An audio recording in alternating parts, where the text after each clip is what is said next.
Like, where do you see the world going? Like, what's your biggest concern? What's your biggest fear? My biggest concern actually has nothing to do with what we've talked about. My biggest concern has to do with like the environment, because I think it's something that we are like way far into, like kind of the point of no return.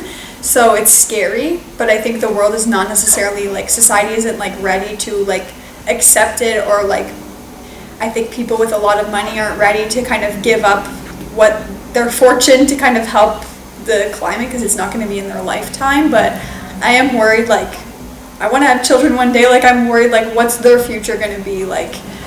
It's the temperatures, are they going to be like, are the temperatures not going to be livable, like is their water going to be like clean, like you know, there's just so much, like is there going to be another pandemic that lasts longer, like there's just, I mean we can't really think like that because it's scary. But I would say that like environmental changes and like the climate emergency is my biggest like fear for the future. I see. I definitely agree to what your point. What happened? The car is just going the opposite way on the I see. Oh, you see, dude. I just thought I was gonna get in an accident right there. Yeah, I totally agree. I think it's gonna be.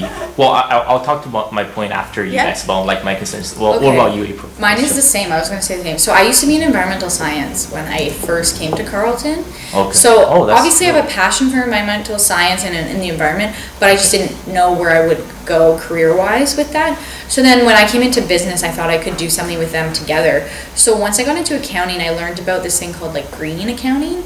So you basically are an accountant for a company, but you are finding ways to be environmentally friendly and use environmental products as well. And you can kind of like help your company do that. So that's kind of something that I would like to do with kind of the way the world is going. But like, is it too late basically? Like, I can't fix the world. You know what I mean? Like, that's the problem, is like these big companies, which are like the majority of the polluters in the ocean and the water, they aren't stopping. They don't even like know that they're doing, well, they probably know, but like the money is just worth it. It's like blinding them. Yeah. And then like, do you guys hear about like that train that derailed in what is it, Ohio? Yeah, that was and nasty. the oil, and they're saying the water's still safe to drink. I was going to mention one thing. But Do you see there was a like nuclear accident in Minnesota?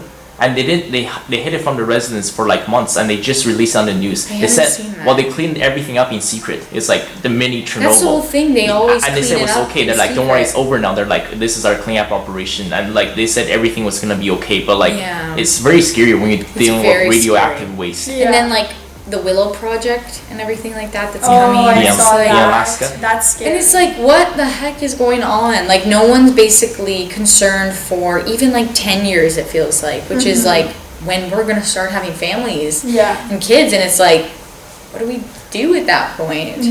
Like, I don't know. It really scares me that we can't live the life that we thought we would live, which is really sad.